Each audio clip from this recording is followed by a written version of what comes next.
Monastery's live stream. I'm Ajahn Sona, and I will endeavor to answer some questions today.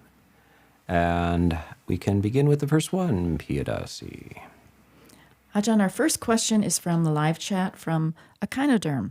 Dear Venerable, I saw your video on the stages of enlightenment, and I left with an idea that Sotapatti does not require jhana to achieve it. Right, let me start again. I apologize. I saw your video on the stages of enlightenment, and I left with an idea that Sotapatti does not require jhana to achieve it because only fetters of view are broken. In the contrary, Ajahn Brahmali in a talk said that jhana is required for Sotapatti, and Sotapannas can easily enter jhanas. I feel conflicted on that. What are your thoughts, Ajahn? Well, I hope to relieve your conflict. So this is the classical idea. If you look in the, say, Visuddhimagga, the commentaries, usually it's insisted that each stage of the enlightenment requires that you finish the Eightfold Path in order to achieve it. So the eighth factor of the Eightfold Path is samadhi or jhana, and it issues in enlightenment. And in my talk on stages of enlightenment, I don't think I ever said that you don't need jhana to attain the first stage of enlightenment. Sotapatti, by the way, so all you who are listening may not be familiar with all of the technical terms, the Pali, Jingo stuff. Sotapatti is the first stage of enlightenment. It occurs at a certain moment, and I think that I had said that it has to occur with the intensity of, say, the first jhana. However, the problem is that it's recorded in the suttas, the discourses of the Buddha, that he had an audience. They were listening to him give a talk, and in the audience, people attained Sotapatti or Sotapanna, first stage of enlightenment, right while he was talking, while they're listening to the talk. So I presume they were not in deep samadhi where you cannot hear what anybody is saying.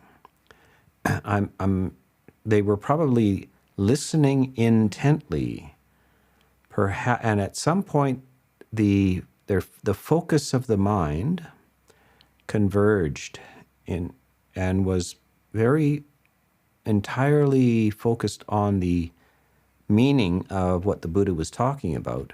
And at that point, they had a breakthrough into the first stage of enlightenment.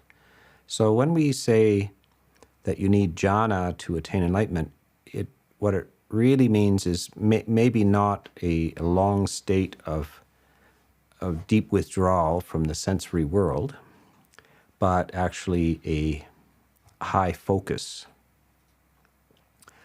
a complete absorption in what is being said and an understanding of what is being said.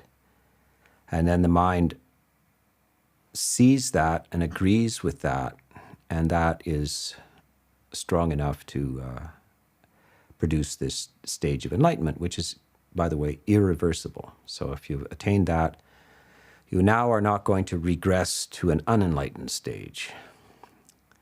As to whether Sotapannas, the first stage of enlightenment, easily access jhana, not necessarily, and desire. They're missing some of the fetters, one of them being anger and the other greed, are still intact and can surface. Even without provocation, they can surface. So at that time, you would not be able to attain jhana. If you were being prodded and annoyed and so forth, then it may stay with you and impede any attempt to go into the jhana. So, in fact, I'm getting a little technical. So one of the means to go from the second stage of enlightenment to the third stage is an increase in the development of jhana or samadhi. You know, a sotapanna, first stage of enlightenment, may be, as we have examples in the suttas, maybe at home with a dozen children. You know, it could be a housewife who has 12 kids and is trying to run a farm, and her husband's sick and so forth, and she's got an overwhelming number of duties and activities to maintain, and it's not likely that she has a spare moment for any kind of samadhi practice. So as to being able to easily enter into the jhana, I don't think so, but some sotapannas could. And also some people who are not enlightened can enter into jhana easily and remain in it to substantial depths. And that's because they have developed the preliminary conditions for that. They have a sense of samadhi.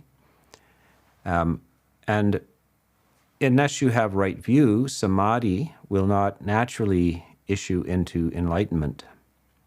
But if you have right view and samadhi, the Buddha says, and here I quote, "For one who has right samadhi, right jhana, right concentration, there is no need to wish, may wisdom arise. Wisdom naturally rises and swells out of right samadhi." But similar experiences to right samadhi can occur, and it's simply samadhi, and it's because it's not informed by right view. So that is the difference. That the view makes all the difference in the what you're calling samadhi, or the results of samadhi practice. Yeah, so that's a brief explanation. Ajahn Brahmali's very well informed monk, and he's correct in what he says, that samadhi is necessary, but it's just what is meant by samadhi. And so Bhikkhu Bodhi is primarily the one that talks about the intensity, sort of paying attention with the equivalent intensity of, say, the first jhana. Yeah. Okay, let's go on to the next question. Ajahn, our next question is also from the live chat from Upasaka David. Greetings from the Sonoran Desert. Please, Ajahn, will you tell us a story? Monks are storytelling machines. Not every monk, but some monks. I seem to be a storytelling machine. So I spend a lot of time talking to people, giving Dhamma talks, etc. And over the years, things have occurred, stories have taken place. Of course, some of the stories are from the suttas, some are just from my own experience in life. So here's a story for you. And this happened to me when I was a layman. And I had been meditating for a while. I'd been exposed to Buddhism for a few years, and it had started to take strong grip on my mind. And I was living in Toronto at the time. And first of all, my background at that time was I was a musician. My livelihood was as a musician in classical music, primarily in classical music.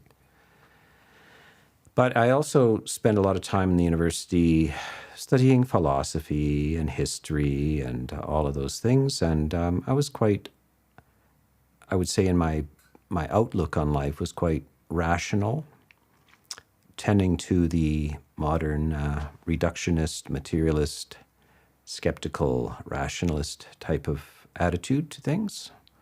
I was a big fan of Bertrand Russell and the logicians and so forth.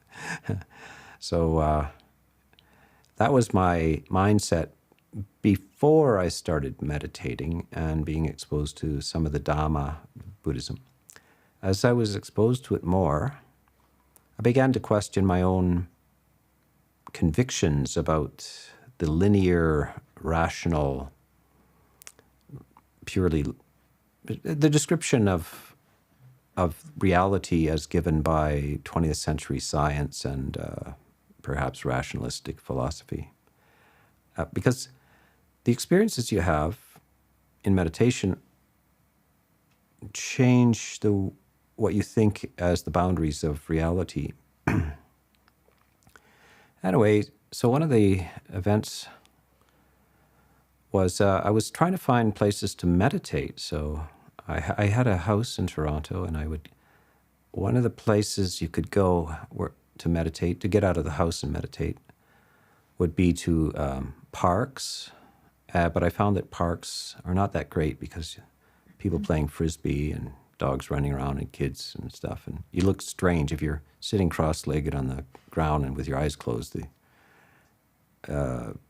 People stare and, they don't like that. So what I end up with was that graveyards are a good place to go.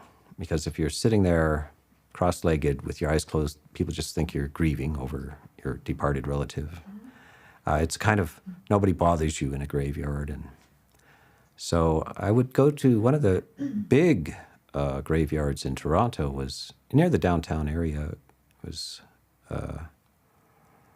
Mount Pleasant Cemetery in Toronto. Like park-like, but with great big headstones and some, in fact, stone buildings. Wealthy people have stone buildings for their departed relics and so forth. So I was sitting there meditating, and I began to hear the sound of children's voices. It was laughter and shouting and the high little voices of children. And it was going on and on. I opened my eyes, and there were no children around. Nobody around, in fact. Empty. And yet I could hear this. I couldn't pin down, well, where is this coming from? And I thought, this could be a side effect of meditation. I've read many autobiographies of meditators, and they all have wild experiences, strange experiences. Okay, so here we go. But anyway, it just kept going on and on.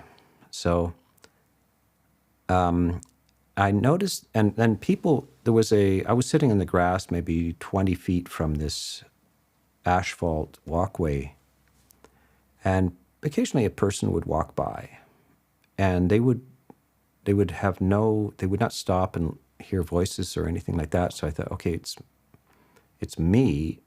I can hear the voices, but others can't. So eventually I got up and I walked over to the asphalt, and there was a manhole cover in the asphalt.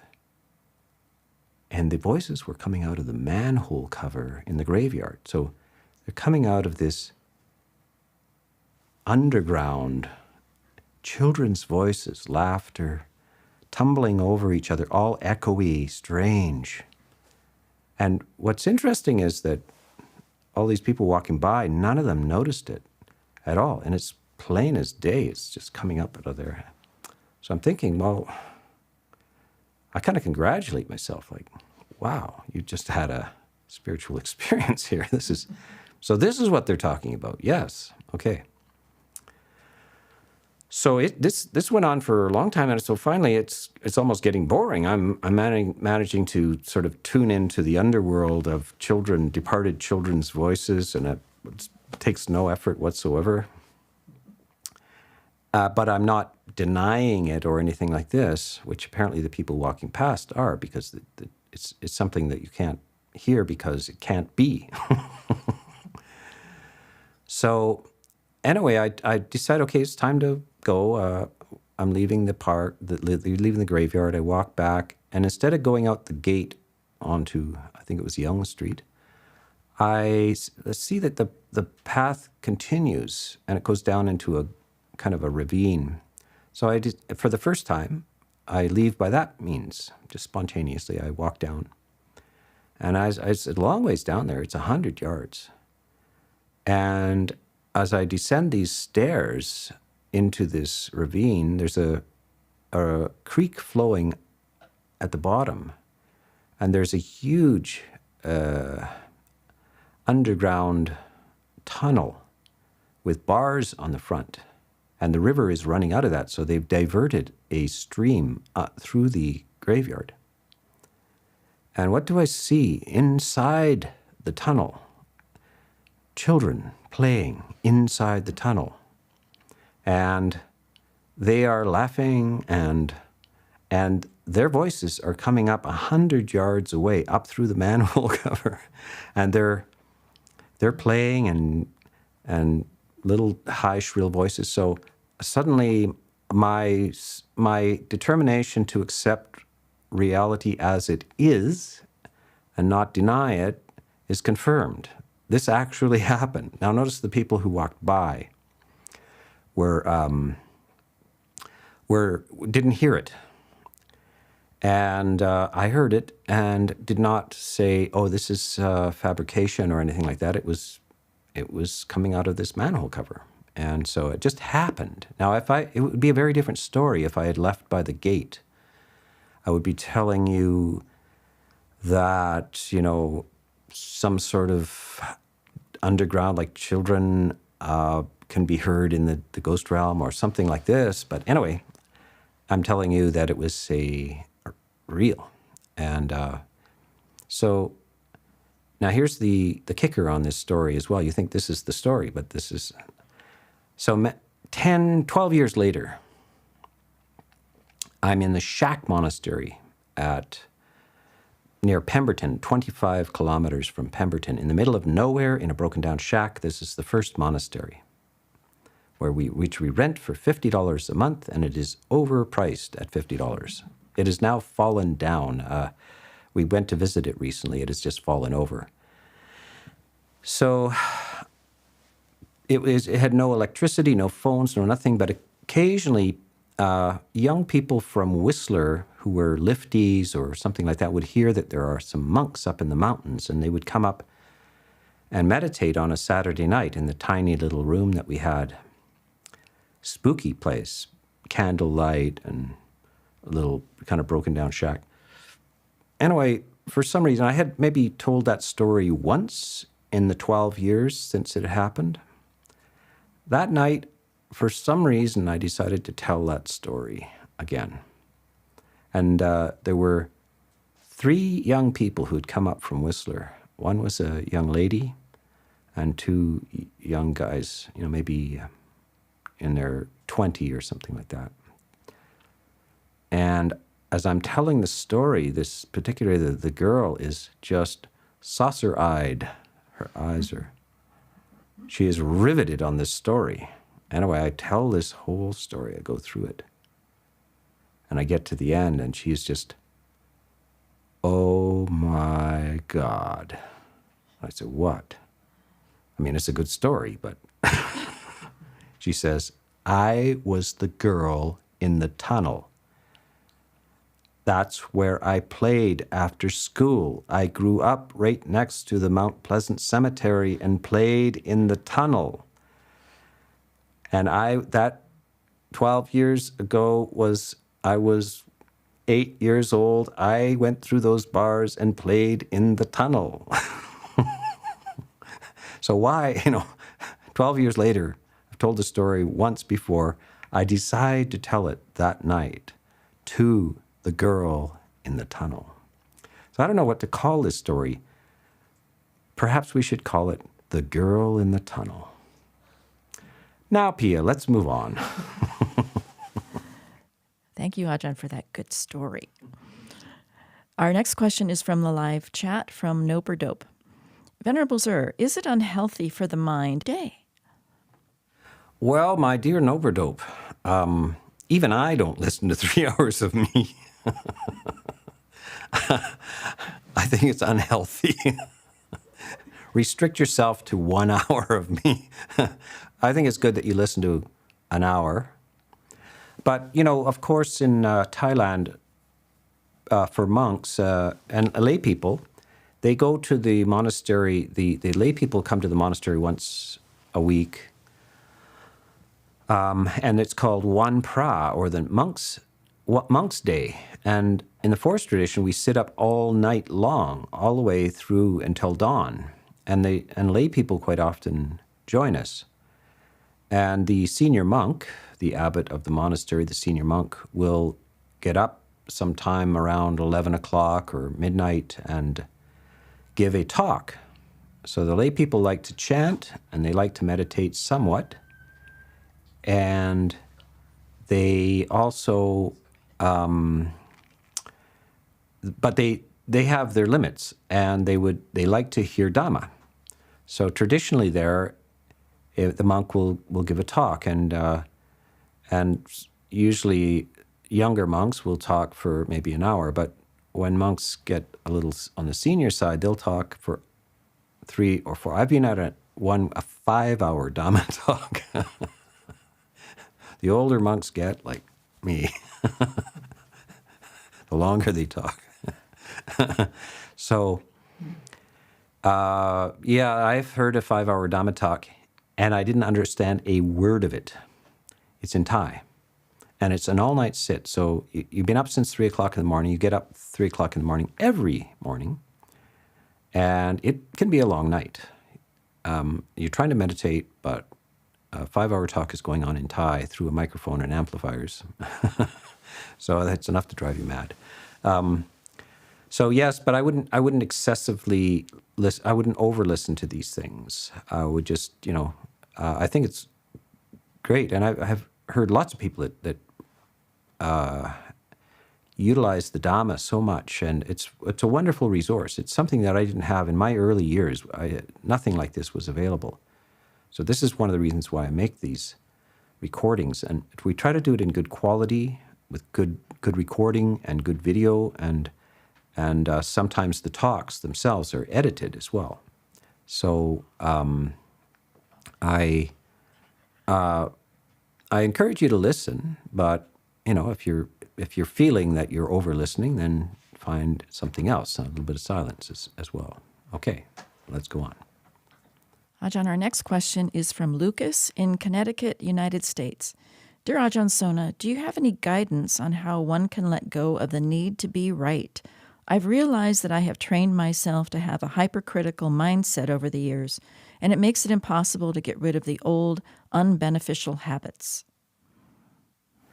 Yeah, this is attachments to views and opinions. And it's one of the most, this is guaranteed suffering. I mean, if you have to be right, if you strongly attach to views and opinions, this is how people become very emotional. And of course, not everybody's going to agree with you ever. So you're going to suffer. So this is part called detachment from views and opinions. It doesn't mean that you have no views or opinions. It means you're grasping at them, holding them tight, clinging to them, emotionally invested.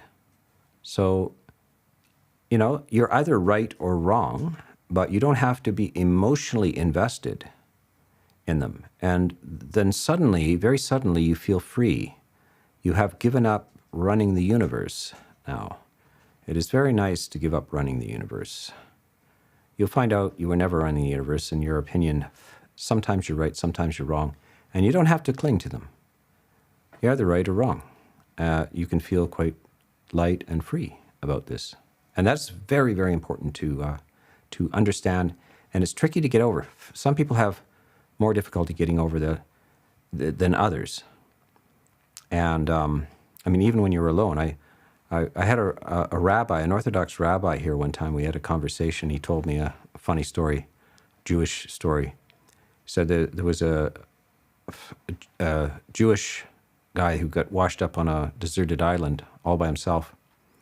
He was there for years, and finally somebody came and rescued him, And he had built all kinds of things, and he built 2 temples. And they said, well, why did you build 2 temples? He said, well, this one's right, and I wouldn't set foot in that one. So even alone, you can have conflict of opinions. See, even my techies are laughing here. Okay, no laughing. Go on. Next question. Ajahn, our next question is from the live chat from Tissa and Molly in Chilliwack, British Columbia, Canada. How does one deal with worry? Can it be described as over-preparing emotionally to face negative outcomes? If there was no preparation, the disappointment would be harder to bear. Yet we see people handle extreme challenges with such grace. Are some people born to worry and others less so? How can, quote, incessant worriers find strength of mind? Recently read, quote, before the mind can create the world creates our minds, from Myth of Normal. Yeah, so that quote, Myth of Normal, is from Gabor Mate, an interesting doctor who lives in Vancouver and has written several books. I always read his books and I'm very interested in, he's a specialist in addiction. And part of addiction is to remedy incessant worrying. People can't live with their own worry, and they quite often need some sort of pain relief, because worry is a form of pain. And are we, so he says the mind creates the world, so the world creates the mind. And yeah, so you're basically, your history is creating the mind, and the mind is something that is just given to us. We don't actually make our own mind; it just appears. All we can do is sort of try to understand how the thing works.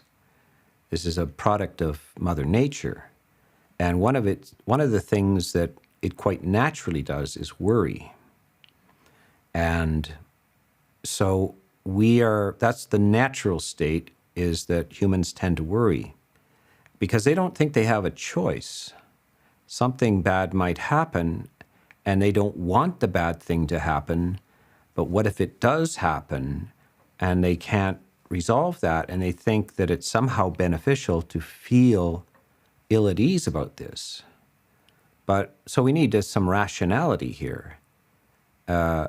If you worry and things work out well, then you will have worried for nothing. If you worry and things work out badly, then you will have worried for nothing. In either case, you will have worried for nothing. It doesn't mean you can't think about things, that you can't attempt to solve problems, but the worry, the emotional affect, the emotional distress, is something that is completely unnecessary and does not enhance your thought process. So you are to solve problems in life, but you don't solve it by feeling a sense of fear and anxiety about it. That is not how you solve things. By the way, there are whole schools of philosophy that think that the state of anxiety is a basic and incurable state of human nature, and that there's no way out, or perhaps that you throw yourself on the mercy of an external power, God or something like this, for relief. But actually, no. And Buddhism is very convinced that it is a matter of practice. First of all, understanding the uselessness, not only the uselessness, but the destructiveness of worry. And secondly, that you can deal with things without negative emotions being the driving force. There are other fuels that get things done. And many beautiful things, many great problems have been solved, not because the person is worried about them. Was Einstein worried about how the universe worked? I don't think so. I think he was interested in how the universe worked. And creation and creativity and goodwill are really the best fuels for solving problems. There is another element which meditation helps, and that is that many problems are false problems. They don't really need to be solved. They need to be dissolved. That they're not really a problem. You're manufacturing the problem by excessive thinking. The mind is a problem maker, and you shouldn't have to solve every one that it can come up with. And so you first determine, is this a problem I need to solve, or is this something I need to dissolve?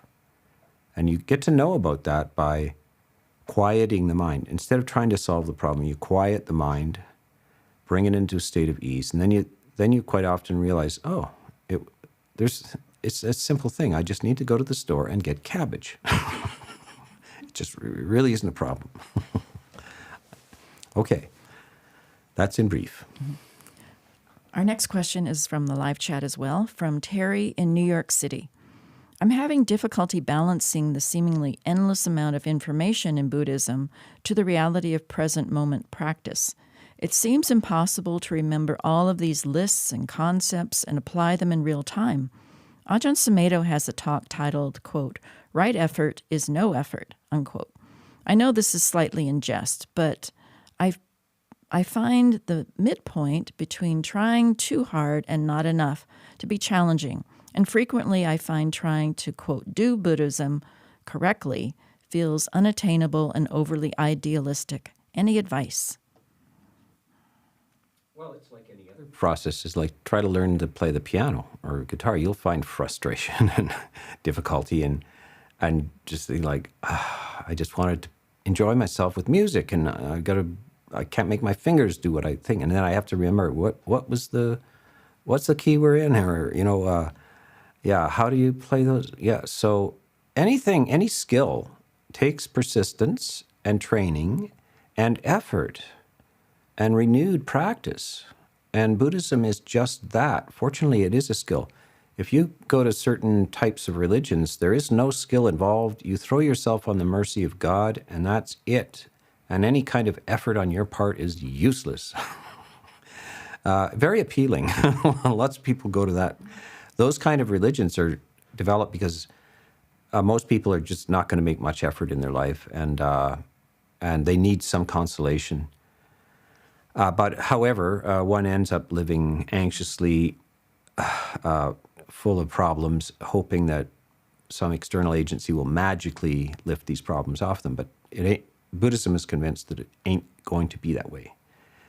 You have to get clear about how the mind works, and then you got to work at the mind, and you have to get clarity in the instructions, and you have to put one foot in front of the other, and that's what hopefully a good, clear, direct teacher will tell you. What are the steps to make? And the Buddha leaves behind these teachings, not to confuse you, but to edify you, to help you see. And the basic one is the Eightfold Path. And of course, watch my videos. I go through the Eightfold Path.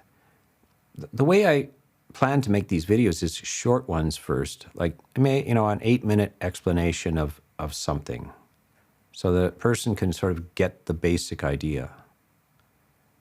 And then I do middle-length ones where I go into it in more depth, maybe make an hour-long talk on it. So you get all of the ins and outs of it. And then I try to make, on some topics, I try to make exhaustive treatments where I cover everything you could want to know about it. And this is the way education works. This is the way, an encyclopedia will give you a summary at the beginning, and then there'll be a brief article on it, and then maybe references to the original sources, the full, exhaustive exploration of it. This is the way it goes in life. And if you want to get through high school, you got to do the homework, and then you go on to university, and it's even more challenging, and then you got to go on to master's and PhD and so forth. So there is no way out of this. You can't not do the work, but it's important for you to clarify a few things and start to do systematic, clear exercises. And the primary source for this is called right effort. And I have given, watch 10 talks on right effort by me, and you will know what to do. And it's not right effort is no effort. It's right effort is right effort. And there ain't no other way to do it. Okay, let's go on. Our next question is also from the live chat from Clay. Ajahn Sona, what's the relationship between dosa lobha and kamachanda byapada? And why aren't dosa lobha used as words for the hindrances? Is it because dosa lobha are described as underlying characteristics similar to the fetters? Okay, audience, do you know what he's just said? Okay, I'll clarify for you. First of all, the order is usually lobha dosa rather than dosa lobha.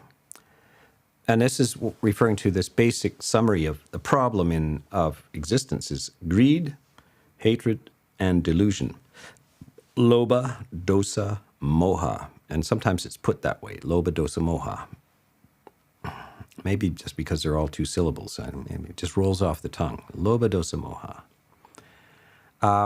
And so that appears as a type of word, and then you rarely see lobha dosa in other contexts. So he then refers to kamachanda and vyapada, and these are what we would call sense. So kamachanda, Kama, is sensory, chanda desire, sensual desire. And what it's, you hear this about sensual, it's very sensual. What does that mean, really? From the Buddhist point of view, it means that sights, sounds, smells, tastes, touches, and ideas are sense objects. They're objects of your sense. Even ideas are the objects of some sort of consciousness. You can see your own ideas in your mind. There are 6 senses. And you have desire for those experiences, sensory experiences. Doesn't mean you're sensual. It means that you desire, you're fascinated, or you aspire to seeing a blue sky or the sunset, or smelling fresh mown grass or something like this. These are not necessarily harmful or heavy addictions or something like this. This is just preoccupation with the outside world, the sensory experience. So that's kamachanda, and vyapada is just some forms of ill will. And so they're just terms that are used specifically perhaps for the hindrances. Now there are 5 hindrances: greed, anger, excessive energy like worry and flurry, sloth and torpor, and doubt. So 5 hindrances.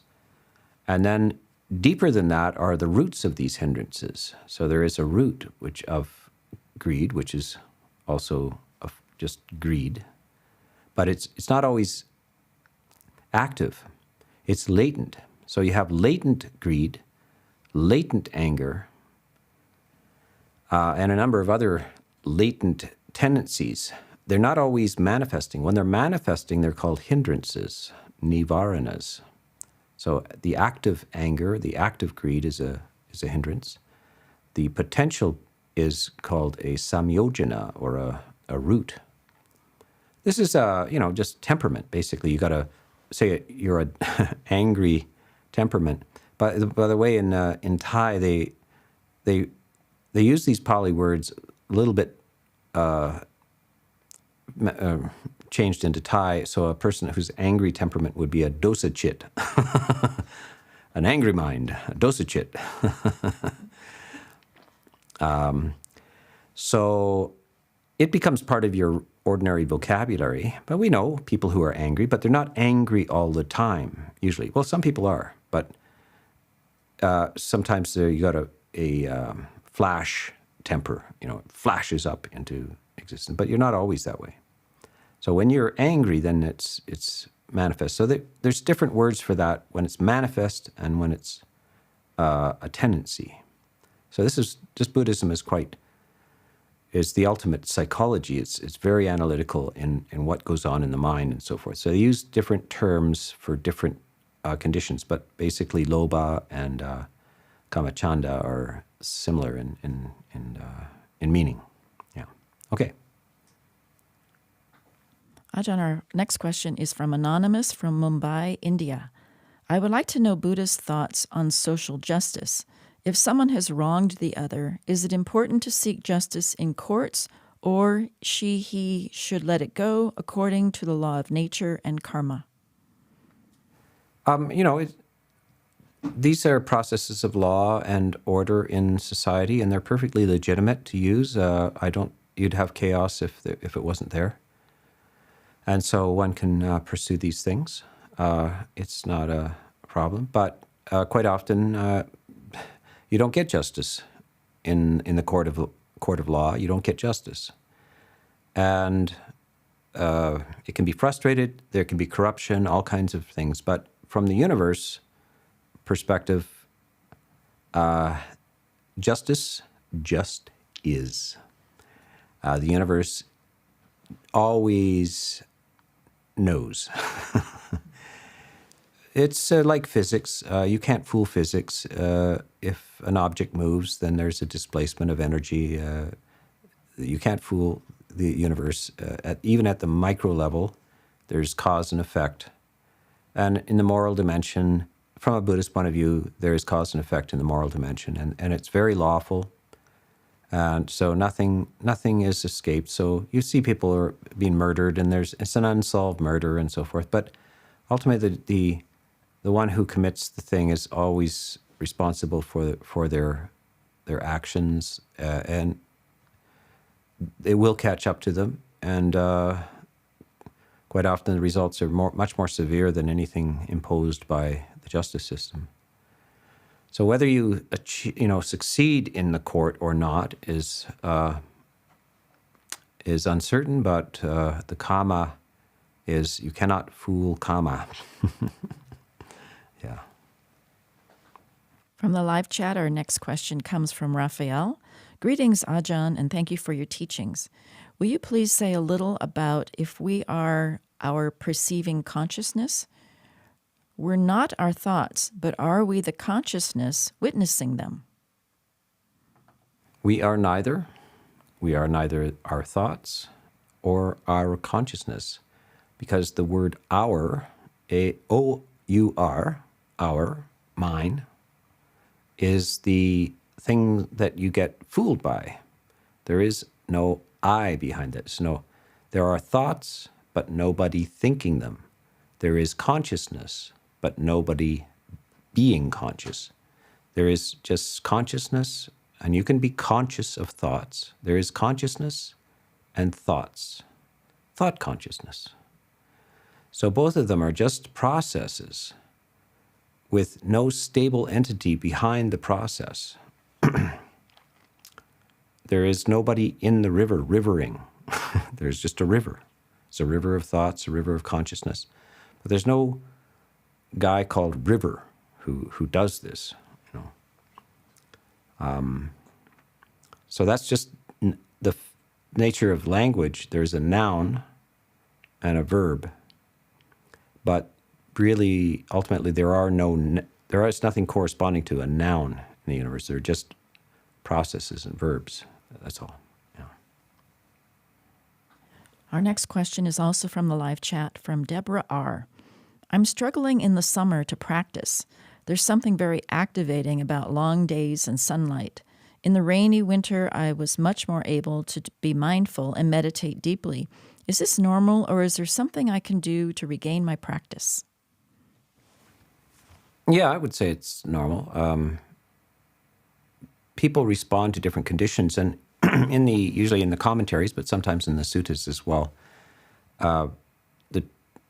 The teacher talks about good conditions for certain personalities. So certain personalities do better in open, spacious places, like on top of a hill where there's a big view. Others are better off in a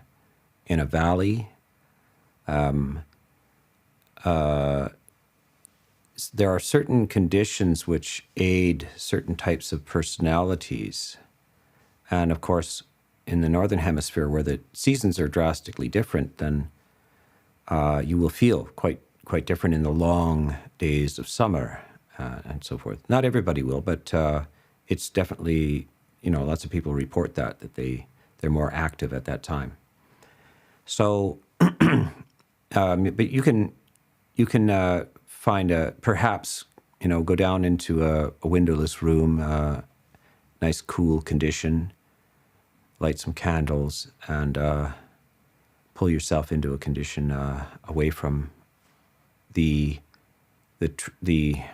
stimulants or the triggers which remind you of the season.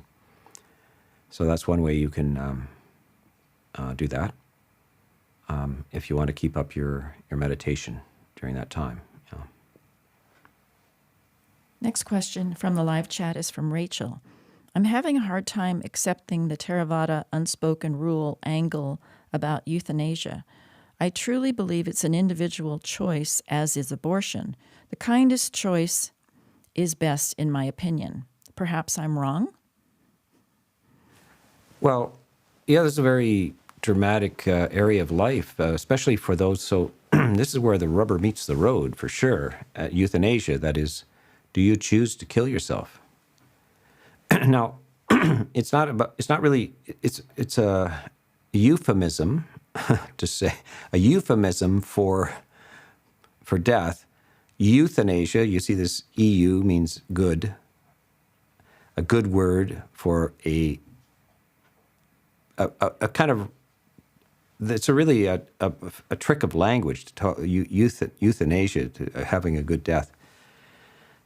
It means for some people to deliberately kill themselves. And there's another way, perhaps, to think about it, is that painkillers, which are perfectly acceptable to reduce the pain. So that, hopefully, at least up to very recently, that was all at a hospital or one of these places where you go to die, or whether you die at home.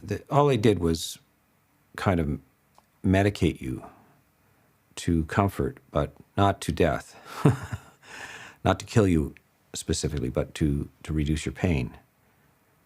And that's the Buddhist view. Is like, yes, you can reduce pain, and please do, but don't deliberately, intentionally kill another being, and don't deliberately, intentionally kill yourself. And you, but what it comes down to is that the view is like, what do you think happens when you die? So if you think that it's just like unplugging a computer, it's just over, there is nothing that happens when nothingness happens when you die, well, then you might have a reason, well, I'll have a good death because there is no consequences. I'm just going to die. So that would influence your whole take on this, your whole ethics about this, whether it's kind or something. But if it's a continuation, and it does not resolve the fundamental problems of existence by killing yourself. See, that's a very easy solution. That's certainly not what the Buddha was concerned about. If he thought that just when you die, that's it, he wouldn't have proposed what he did. It's an easy way to end suffering, isn't it? Except that some people talk about, well, at least they're not suffering now. The problem is they're not. If a person dies and it's extinction, they're not suffering, but there is nobody who knows they're not suffering. So to talk about them as not suffering is kind of give a positive attribution. Well, are they somewhere not suffering? If you die, you can't experience it. You can't experience death. There is no experience of, oh, I'm over the suffering. I'm dead, but of course I'm over the suffering. That's nice. Well, that's silly, isn't it? People don't think this through. If death is the end, you don't get to experience the end. all you experience is your suffering. And you never get to experience the cessation of your suffering if you don't exist. If you don't exist, you can't experience that you're free of suffering. It's only if you exist that you can experience that you're free of suffering. So this is what you have to bring to it is, like, what's your primary view of what happens when you die? And that's the only way of talking about euthanasia. And it's also how you think about what abortion is what happens in the womb. Is there a being there? Is there a conscious being there? And not just temporarily conscious, because it's not, so you can't kill a person while they're asleep and think that it's all right, because they're not conscious. They have the potential for consciousness. So this is the question, when does life begin and when does life end? So these are the primary questions of all religions and all deep philosophies. When does it begin? When does it end? How should we think about this? In early Greek society, some of the most advanced philosophical societies, they thought nothing of infanticide, so they didn't bother with the abortion. Just when the kid was born, if you didn't like it, just leave it on a cliff somewhere, or throw it off a cliff. Infanticide. You're the owner of this thing. You're its parents. And there's all kinds of religions where you can kill your child at any age. If they're misbehaving and being a problem, you just kill them. Because you're totally responsible for them and totally in command of it. So there's just, you got to ask yourself, well, what is my ethical viewpoint before I start deciding this is kind and this is not kind? I have to have a view. What do I think is happening here? And where do I think the lines are about who can I kill and why? So the Buddha does some very detailed examination of this from a deep viewpoint, and he's claiming that you exist before this life and you exist after this life, and killing does not resolve the basic issue of existence, which is problematic suffering. Mere birth and death is just phases that you're passing through. So this is how Buddhism thinks about it. So you have to bring that to the question. Yeah.